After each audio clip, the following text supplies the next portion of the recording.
if they become isolated because of behaviors that were not checked earlier on, ultimately it's your fault.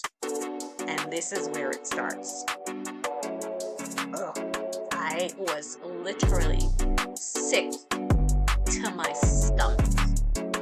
I was disgusted. It was Hello everyone, welcome back to my channel and thank you guys so much for joining me. We are going to be discussing we will be discussing your kids are out of control. Now, if you guys have been following my channel and you saw the video that I did on Bebe's kids and the whole like twerking thing, you already know where my position is on this. But I want to make sure that I'm very, very clear as to how easy you can end up in a situation like this. It's very easy to end up in this situation because when you are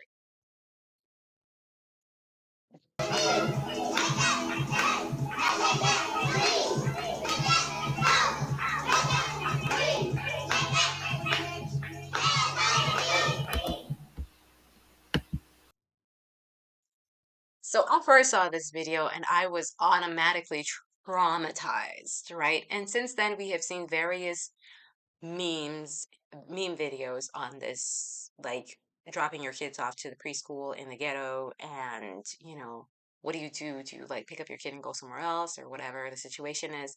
People have been attesting this to just really reckless bad behavior on the part of the parent, which I could totally get behind.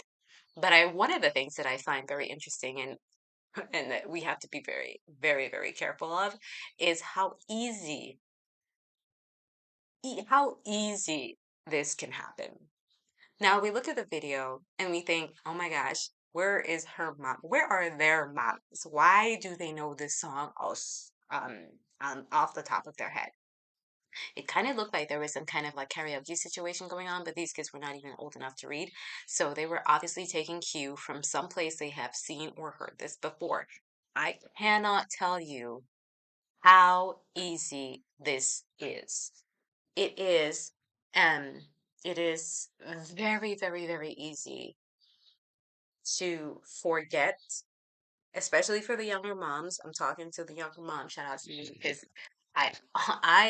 honestly had seen a reaction video on Facebook. Maybe I'll link it in this. Maybe I'll share it. Maybe I'll share it. Where a woman was talking about how she's just like totally disgusted with women, what the situation is. Now, What is y'all doing this for? Likes? Attention?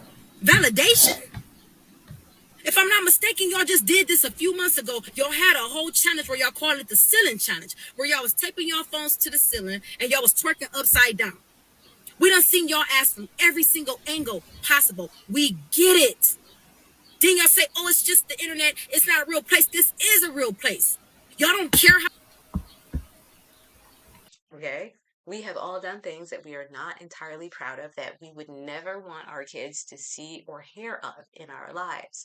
And sometimes our kids are paying way too much attention to what we're doing. And then and we don't really realize or recognize that they are. And so it is important for you to always be your best self when you can, as often as you can, every time you can. And if there are elements and parts of you that are just not in sequence or in synergy with being a parent, then maybe those elements and parts of you should not actually exist, period.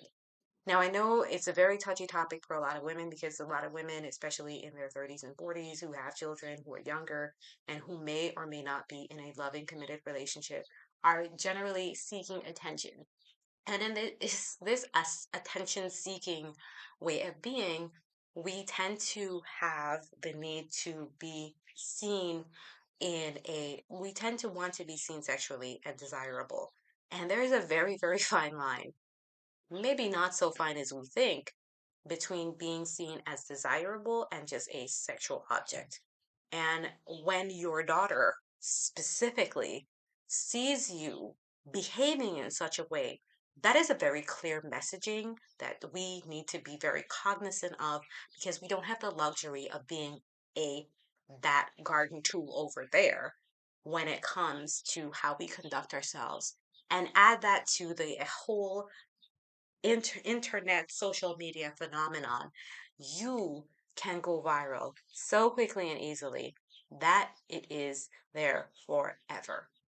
Forever means the time, including the time where your child will come of age and have direct access to, unless they like become like a monk or something and don't want to have a cell phone or social media, and they will be able to be privy to the elements and parts of yourself that you would much rather not remember. If you practice a level of self-awareness, which I know a lot of us tend to run away from like the plague because it's just too much level of accountability, but that accountability will come, I guarantee you, in the form of your kids calling you out or your kids copying you and other people coming and telling you wrong, horrible things about yourself and or your children together in the light and context of your behavior that was left unchecked. Now, for some of us, that is not even a consequence that we can even fathom.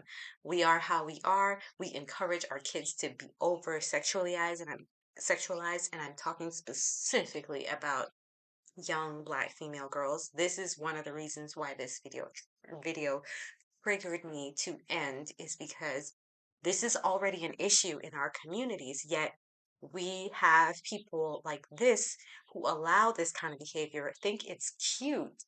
And I can understand, like, don't get me wrong, I can understand that people may think it's cute because sometimes people think it's cute when their kids cuss or talking to them sideways, and it's like, oh, she don't know what she's doing.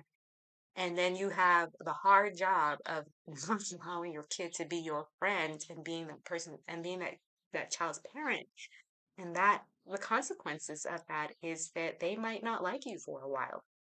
But it is a necessary job to do, because left unchecked, they one of my friends used to have a saying, if you don't find your mama at home, you gonna find your mama in these streets.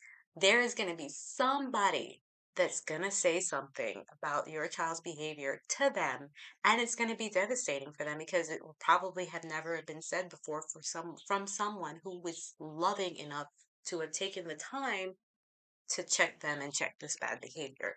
Now, the choice words of being loving in this conversation, hey man, if you feel offended by this, if I've struck a chord or struck a nerve, don't project, just let it sink in, because I really do find that there is a lesson to be learned when I say something to people and they are the most offended.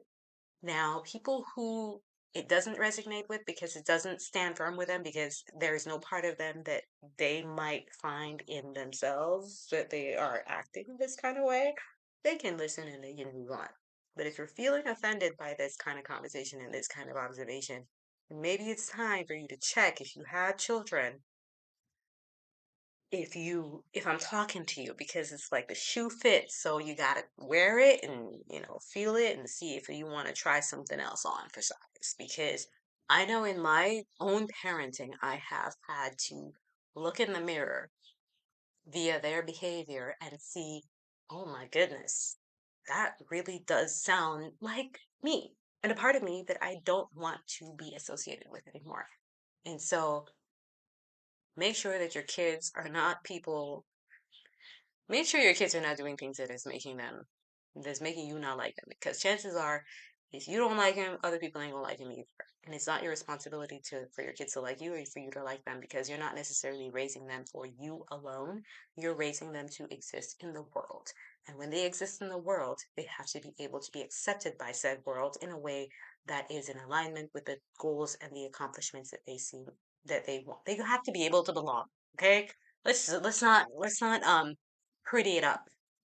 If they become isolated because of behaviors that were not checked earlier on, ultimately it's your fault. And this is where it starts. Ugh. I was literally sick to my stomach. I was disgusted. It was a terrible moment in internet history for me. Anyways, guys, thanks for stopping by. I hope to see you all in another one. Please leave your comments and concerns down below.